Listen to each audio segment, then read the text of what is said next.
Hey, chapter 9, last chapter of the course. Fun stuff. Cool. Yeah, so this chapter is going to be about language and thought. Really high level skills and the kinds of skills we often do associate with humans and humanity and our highest abilities. Let's talk that through. And one of the things I want to do, and especially in this lecture, is really highlight the importance of language to allowing us to be the dominant species we are. So we want to really appreciate, what human language abilities are and what they provide for us. Okay, so let's jump into that. So first of all, we're going to see that when we start talking about language, there are subtleties that are very important. So, at some level, every living animal communicates. And so, we could talk about language as a form of communication. And, if you see a dog doing this when you come close, it's telling you something, right? It's telling you, back off. Don't come any closer to me, and it's saying, and it's actually issuing a threat. If you do come closer to me, I might do something violent, and we can read that in their body very easily. And although we do not share any words, we can share that understanding of what's being communicated, and so. All of us, in fact, use a lot of nonverbals, and one claim is that 70% of our communication is in the nonverbals. And that's certainly where, that unconscious mind comes out, right? That's where our emotional and our instinctual kinds of responses, we wear those on our face. We wear those on our body. When we're depressed, our body's low. When we're anxious, our body's tight. All of those sorts of things. So that sort of level of communication, virtually all animals have some level of that, and they can communicate their emotional states pretty well in ways we can all understand. But as I say here, human language is different. And so now we're really going to sneak into that 30% especially. I say 70% of our communication is body language. Well, 30% is the actual words that we use. And so if we go into that level, the words, our ability to communicate with words is really, really powerful. So, used to be, if we think back in the sort of Skinnerian terms, operant conditioning, for most animals, they learn through direct experience. They're in some situation, they do something, consequences happen, and they adjust their behavior, right? And we learn that way too. So a lot of the things we've got from behaviorism seem to apply to humans in terms of our basic learning mechanisms. But we have a couple of others. One they may also have. So the next one is called observational learning. Observational learning is when you watch somebody else go through a situation and you watch how they get punished or rewarded for what they do, and then maybe you choose to behave a certain way because you've seen, indirectly. So you didn't experience it directly. You experienced somebody else going through the experience, and we can learn that way. Language allows something else. It allows us to, I have my little wormhole here, traverse the space-time continuum. It literally does. If you want to chat with Einstein, okay, you can't really chat with Einstein, but you can learn from Einstein. He can talk to you. Although he's been dead for many years, through what he's written and through his recordings, there are some recordings of Einstein, he can speak to you today. And he can tell you things that he learned that now you can learn from him. And so suddenly we can translate knowledge across time and space in very powerful ways that no other living creature can do. That's what language does for us. That's when we started being able to write, and then in more general ways, record language right up to, here's where we are now. And imagine there could be students 20 years from now watching this video, learning from me, and who knows where the heck I'll be if I'll be, 20 years from now. This is the modern form of the book.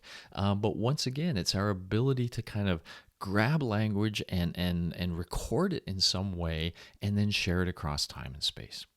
Wow. In fact, when we talk about the domination of the human species, we always talk about bipedalism, that we actually stood up on our back legs, making our hands available for mischief and various other kinds of things. We talk about our frontal cortex developing, which has allowed us to kind of do a lot of rich planning and such. And so our ability to be the engineers we are, to build our own houses the way we do, etc. That's frontal lobes and hands, but it's also language. That ability to transmit information across generations, and to really hold learning and record learning experiences to share them in general. These are the three aspects of the human species that have been so key to our domination of the planet. So that's, a language is one of those key things. Okay, so I want you to kind of appreciate that. Cool. I also want you to appreciate some of the subtle distinctions between language. So, for example, one of the quests in the language world has been to understand the extent to which other animals can perceive or use language, to compare our language abilities with theirs. And one of the things that we find is that some animals, and dogs especially, I'm going to highlight here, have very strong what we call receptive language abilities. So they can, they can know a bunch of words. There's a dog online on YouTube somewhere. Maybe I'll show them to you at some point. I don't know if I have a link. I think. I can't remember the dog's name. He's a border collie, but it has like 500 toys, and they all have a name. And the owner can say, "Give me Froggy Woggy," and the dog will go and pick out that toy and bring it back. And so he knows like 500 or more words that he can understand and respond to in a receptive way. So dogs can understand English language pretty well, at least at the level of individual words. They probably don't understand when we start piecing words together, but they're pretty good at individual words. They're also pretty good at recognizing our nonverbals, right? And so that's really cool. But one of the questions that people have always had is, okay, with their receptive language ability, though, is that just conditioning? And this will almost always be a question. Back to the behaviorism thing. Can I explain this just as basic behaviorism? So when he said Froggy Woggy the first time, go get Froggy Woggy, maybe the dog brought back random things. And one of the times it brought back the green frog. And that time we said, yay, fantastic. And we maybe gave it a little treat. And so it maybe has learned to associate that name with that item. And so yes, when you ask it those things, it can give you the right thing, but it's not really understanding deeply. It's just learned to associate single labels with single objects. And so a lot of animals' language abilities can be described in that sort of way. To really impress a scientist, they want to see some organism use language in a very flexible way. This is really the hallmark of human language, that we're using words as symbols to convey ideas. That's an important thing, that these words are not just things we've associated with stuff, but they mean something to us, a so-called abstract symbol system. Because once you do that, now this allows the flexibility. And I want to highlight a couple of the flexibilities here, and I'll do it in terms of what we call surface versus deep structure. So if we just look at these first two sentences, Joe took a bite out of his burger. Joe's burger took a bite out of his wallet. On the surface, these look pretty similar, but we know that from the meaning of things, the word bite, for example, here, it's kind of the same word in both cases, but it's kind of not, right? When we talk about something taking a bite out of someone's wallet, we don't mean it literally. We mean it cost him some money. Whereas a bite out of the burger, we mean it literally. So this word, depending, even in a very structurally similar sentence, can have a different meaning within a specific context. Similarly, we can take these 5 at the bottom, which all essentially have the same meaning. They all say the same thing, but we can say it in different ways. Steve likes music. Steve enjoys music. Music is one of Steve's hobbies. Music is Steve's favorite thing. Steve thinks music is fantastic. All varieties of ways of conveying that same sort of idea. And so this is, human language is very flexible in that way.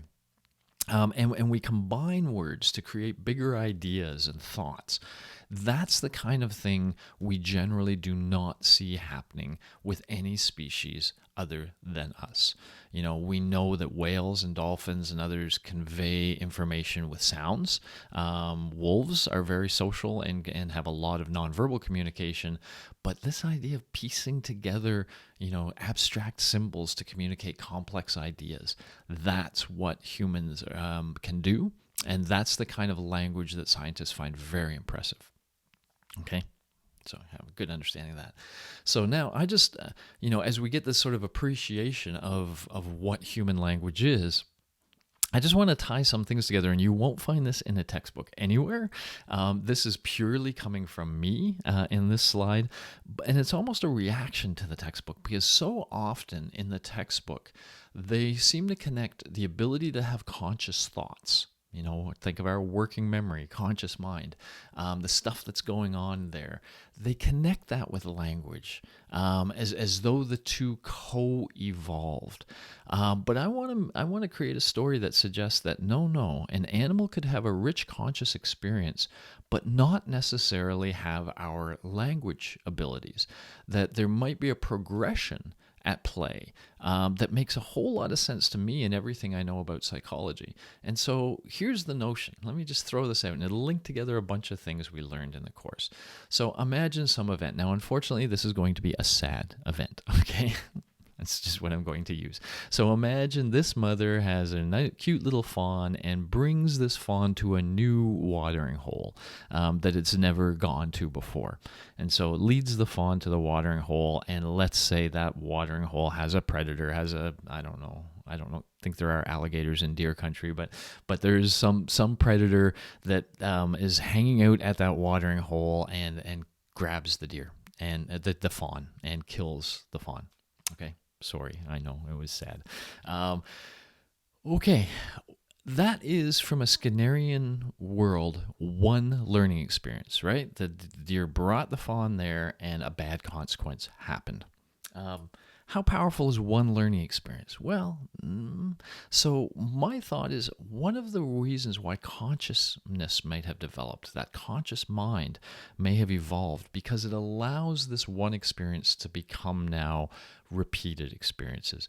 That is, the deer can now re-experience in its conscious mind that event, that episodic memory. Right? And so it relives, and this is what we might call grief, right? It continually relives bringing its fawn to the watering hole and seeing its fawn get killed. Okay. Every time it relives it, it's like it's re-experienced it again, and that will enhance the learning effect. Right? It'll turn one experience into multiple experiences because they can replay it. So my argument here is the development of consciousness may have developed as a way of enhancing learning, of turning a single learning experience into multiple through our abilities to replay that learning experience. And if that is why consciousness evolved, that has nothing to do with language. That is helping this individual learn better. Okay? Now, if this individual can also eventually learn to transmit their learning, or I should say share their learning with another, like let's say deers could talk and in a human-like way. If this mother could now tell her young deer, hey, by the way, there's a watering hole over there, and I learned from your sister that it's very dangerous, so don't ever go over to that watering hole, etc. Here, let me tell you what happened. So if they could tell what happened, they're sort of sharing consciousness. That's what happens when we use language, right? We share our conscious experience with another individual. And so we can load that experience into their mind, and now they can learn from an experience that they've never even had, that you've had. but they can learn from that experience. So the point that I'm making here, though, is that consciousness and conscious experience and conscious memories may have evolved to support learning. And then after that, language may have developed that allows us to share that learning. But there's no reason to believe that those two things, the development of consciousness and the development of language, had to go together or have to go together. And what this means, from a perspective like mine, is simply because an animal does not show complex language, does not mean they are not having a complex conscious experience. There may be many animals who are at this stage, who can consciously replay experiences, have a rich conscious mental life that it enhances their learning, but they cannot communicate in human-like ways. Just something for you to think about and to tie all of this together. Okay, so we're going to go on and talk about language, and then we're going to talk about thought. We're going to find out humans aren't really good at thinking sometimes. Shock, etc. But yeah, I'll see you in future lectures. Alrighty, talk to you soon. Bye-bye.